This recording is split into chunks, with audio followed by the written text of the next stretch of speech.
Ndagushimiye mu izina rya Yesu Kristo wa Nazareti. Njye ugusuza nitwa Emmanuel Tuyishimire. Imbere ya kamera ya Zamara TV murahabona umumama tugiye kuganira. Ni umukozi w'Imana isumba byose, ni umwana w'Imana isumba byose, kuko twaje kumenya yuko iyo umuntu ari umwana mu rugo yemerewe no kuba n'umukozi. Haleluya. Agiye gutangira twibwira rero, namara kutwibwira adusengera Imana, namara kudusengera atugezeho ijambo ry'Imana. Imana yamushize ku mutima, dore ko twari turi mu cyumba cy'amasengesho. Imana imanura itangazo ku banyarwanda. Haleluya. Amen. Yego. Ikaze Murakoze kuduha ikaze muri uyu mwanya. Abadukurikiranye turabashuje mu izina rya Yesu Kristo w'i Nazareti. Amazina yanjye nitwa Silvania Hasangwa Ineza. Menyerewe ku izina bita Mukabwana Yesu. Hari impamvu iryo zina ryitwa. Amen. Umukozi w'Imana isumba byose, ndi ikinyabiziga ntakumirwa. Umudugudu nteraniraho ni uwa Gatenga, Kigali Paruwase ni Gatenga, n'umudugudu ni Gatenga. Rero Imana y'amahoro ibane natwe. Reka dusenge Imana, niturangiza tuvuge ku ijambo ry'Imana. Rireba umuntu wese uri hafi n'uri kure udukurikiranye. Imana y'amahoro ibane natwe. Mana, turagushimiye, izina ryawe rihabwe icyubahiro.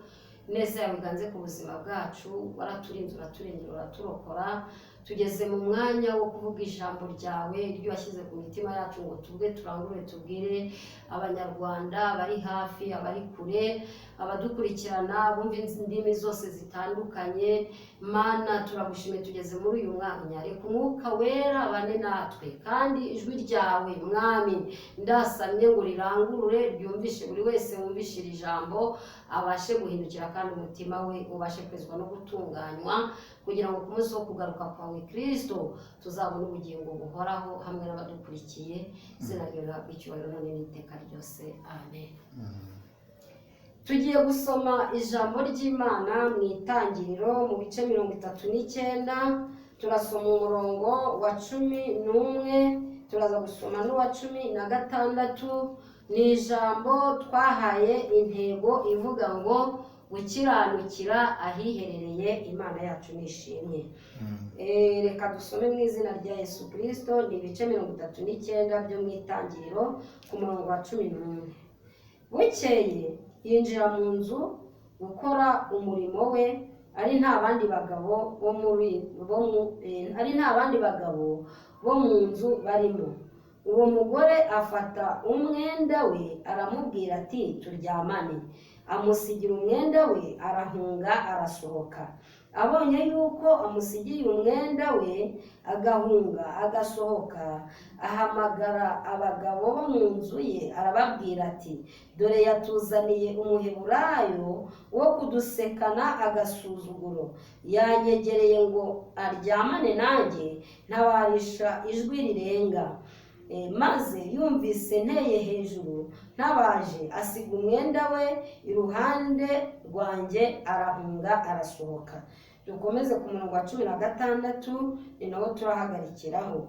Agumisha uwo mwenda iruhande rwe agezaho shebuja wa Yosefu yatahiye. Imana itugirire neza. Iri ni ijambo, ni inkuru za Yosefu n'umugore w'umwami bita Mukapotifari. Nta zina rye bashyizeho, baravuga ngo ni Mukapotifari, kuko ngo uwo mwami yitwa Potifari, uyu ni umugore wa Mukapotifari. Yosefu inkuru ze ntabwo twazitangira kubera dufite umwanya utari muremure cyane, ariko abantu bazi amateka ya Yosefu, uburyo Yosefu yavutse ari karosi, akajya agira inzozi akazibwira papa we na bene se, uburyo bamugiriye ishyari, uburyo bamugurishije, kugira ngo rero isezerano rya Yosefu risohore ryanyuze ahantu bikomeye. Imana yacu idufashe cyane. Twasomye ijambo duhereye ku murongo wa 11, ariko mu bice byo hirya nyine hasobanura buryo ki Yosefu yageze kwa Potifari, ku mwami Potifari, akajya gukorerayo umurimo. Ariko ahangaha ngo Yosefu Imana yari yaramuhaye n'ukuboko kwiza, yaramuhaye n'igikundiro, yari yaramuhaye n'impano. Yesu nashimwe. Yosefu rero yarakiranukaga. Impamvu iri jambo twarihaye umutwe uvuga ngo gukiranukira hiherereye, ni uko muri iyi minsi ujya uhura n'abantu ugasanga barakubwira ngo baguye mu byaha kubera ko babuze uko babigenza. Nta muntu ubura uko abigenza iyo atunze umwuka wera n'ijambo ry'Imana n'isezerano. Iryo sezerano n'ijambo ry'Imana rimuha kugira ubutwari bwo kunesha icyaha. Haleluya. Ni ukuvuga ngo Yosefu akigera ibwami kwa Potifari, muka Potifari yaramubengutwe ngo Yosefu yari afite igikundiro, yumva aramukunze, yifuza kuryamana nawe. Mu yandi magambo yashatse gusambana nawe. Ariko Yosefu yubahaga Imana, yari umuheburayo. Haleluya. Nuko kubwo kuba umuheburayo yubahaga Imana, ngo uyu muka Potifari mu yandi magambo buriya yarabanje aramutereta. Yamusabaga ko baryamana nawe. Ati Yosefu yamubwira ngo utugambo twiza, bamubwira ati naragukunze, uri mwiza. Reka mbabwire, ntabwo gusambana bivuga ngo ni umugore utagira umugabo, ahubwo gusambana ni irari riba riri mu muntu rigatuma atanyurwa n'uwo babana, amaso yakamwereka ko umugabo wa hanze ari we mwiza wagire. Yabaye umugabo wo guhamya ibya Kristo, aravuga ati nubwo bimeze gutyo ntabwo nasambana. Abwira muka Potifari rero bagiranye ikiganiro, aravuga ati mu bintu byose umwami yamaye, umwami yaramweguriye iby'urugo rwe ngo abigenzure. Aravuga ati ariko wowe ntabwo yigeze akuma, ntabwo natinyuka rero kuryamana n'umugore wa databuja. Yiha agaciro, aha n'agaciro shebuja.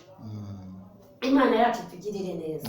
Hanyuma ahangaha ngo igihe kimwe tugiye kugera ku ntego, no guswaka umwanya ni muto.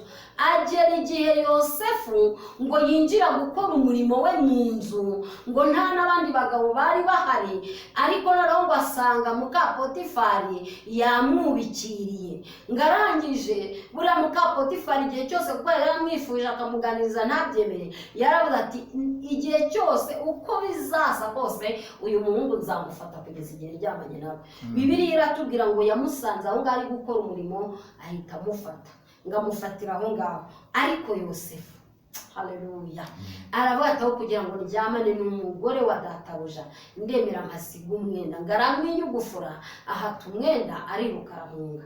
Muka Potifari abonye yuko hasigaye ikimenyetso, we buriya yagize amakenga, arabango nko ku bagabo bubatse ngo ushobora kugera iwawe ukasanga ikintu kidasanzwe, ukabaza ngo iki kinjiye gute mada. Ibyo ni ibintu bibaho. Nje mpita ntekereza mbona muka Potifari yaratekereza ati n'ubundi uyu mwenda akawutaye aha ndi busubize gute umwami nawe hasanga bizwi neza kandi n'uwa Yosefu biragenda gute. Ngarawufata arawumuregesha.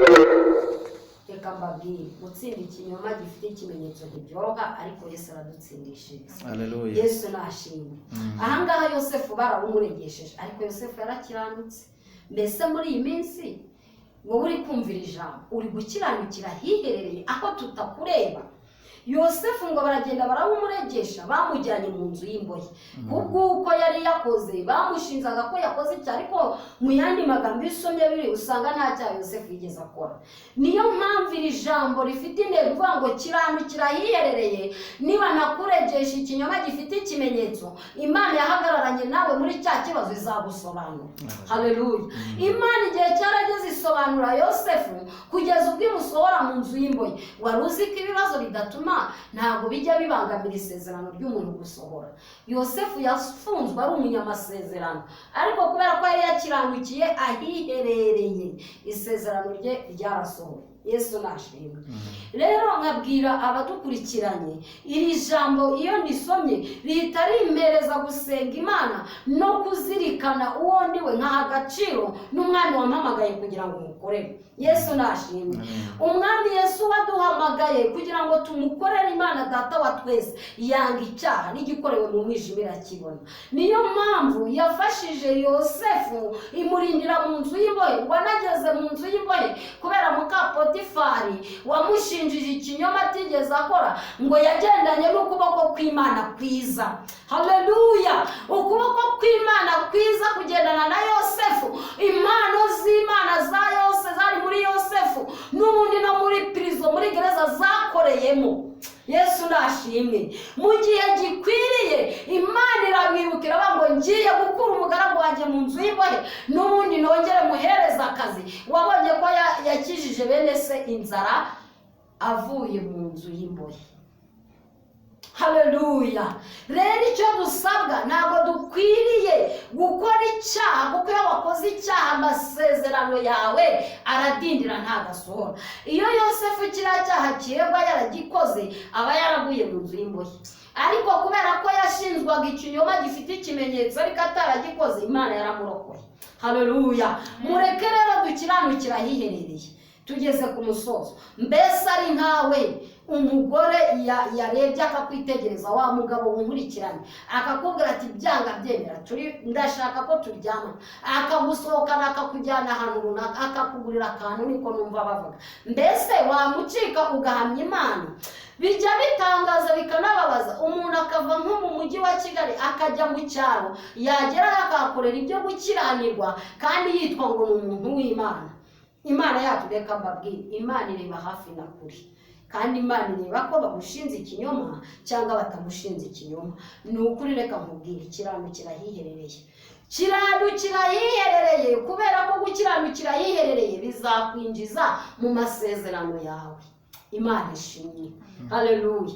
Tugeze ku musozo. Wowe umurikiranye, waba umugabo, waba umusore, waba umubyeyi, waba umukobwa, muri iyi minsi icyo Imana igushakaho, aho waba uri hose, niba shobuja yaraguhaye akazi, kora ko ngako wemerewe, wikora nako utemerewe. Imana yacu idufashe cyane. Haleluya. Buriya Yosefu yazirikanye shebuja, aravuga ati njyewe ntabwo nakora icyaha cyo guca inyuma databuja. Ku mutima wihane. Niba wageraga hirya ugakiranirwa, amaso y'Imana arakureba. Icyarokoye Yosefu ni uko yakiranukiye ahiherereye. Shebuja ntiyarahari, ariko arabaga ijisho ry'Imana riramureba, arakiranuka, yemera no kujya mu nzu y'imbohe kubera gukiranuka. Imana yacu nishimwe. Ariko mu gihe gikwiriye, haleluya, yavuye mu nzu y'imbohe, isezerano rye rirasohoza, arirasohora, aba n'umwami. Yesu nashimwe. Haleluya, haleluya. Agirirwa neza n'Imana. No mu nzu y'imbohe yagiriwe neza n'Imana. Mu kuboko kwiza kw'Imana kwagendanye na Yosefu. Impano ze zarakoze, yari karose, yasobanuriye abantu mu nzu y'imbohe inzozi barose. Haleluya. Imana yamuteye kumenyekana ari no mu nzu y'imbohe, kuko yakiranukiye ahiherereye. Mureke dukiranukira ahiherereye, tuzamenyekana. Nubwo waba uri mu karengane bagushinze ikinyoma gifite ikimenyetso, wowe hagarara ku yo wavuganye nayo. Nimba ariyo wavuganye nayo, uhagararane nayo, uvuge ngo njyewe ndakiranukira ahiherereye. Biragatsindwa gukora icyaha kandi ukizubishaka. Yosefu yari afite ubwisanzure ko yari buryamane na muka Potifari, ariko kuko yari atunze Imana mu mutima n'isezerano n'ijambo ry'Imana n'ikinyabupfura no kubaha uwamuhaye akazi. Mbese uwaguhaye akazi muri iyi minsi uri kumwubaha, urakiranuka mu kazi kawe. Niba uri umuvugabutumwa, uri kugakiranukiramo.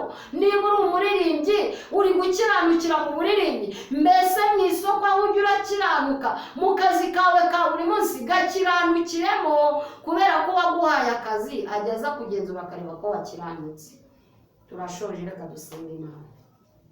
Niba wumvise ijambo ry'Imana rigukoze ku mutima, wajya gukiranirwa mu kazi wakoragamo, cyangwa ukihisha abantu ugakiranirwa, ariko uyu munsi umenye ko ijisho ry'Imana rireba hose. Erega shobuja wo mu ijuru uruta ba databuja bo mu isi arareba. Imana ishimwe. Reka dusenge Imana.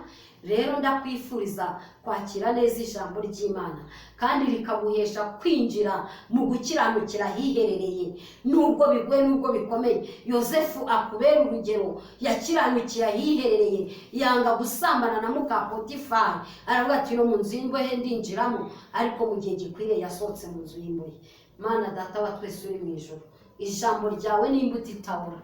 Ijambo ryawe, ubuhanuzi bwawe bukomeye bwo kubwira abantu isi yose ko bakwiriye gukiranukira aho hiherereye, kuko ari wowe databuja mukuru, kandi nyuma yo gukiranuka uzaduha ubugingo buhoraho. Shoboza umuntu wese wumvisha iri jambo, uwajyaga agira intege nkeya akagwa mu byaha agacumura, aya masaha mwegujira ijambo nabyuke ahagarare mu gukiranuka. Ineza yawe Yesu nigere ku bantu bose bakurikiranye iri jambo ryawe. Urakoze ngaho bana natwe, ubwami bwe bukomeze kuganza mu mitima yacu none n'iteka ryose, tubisenze twize izina rya Yesu Kristo umwami wacu, amena.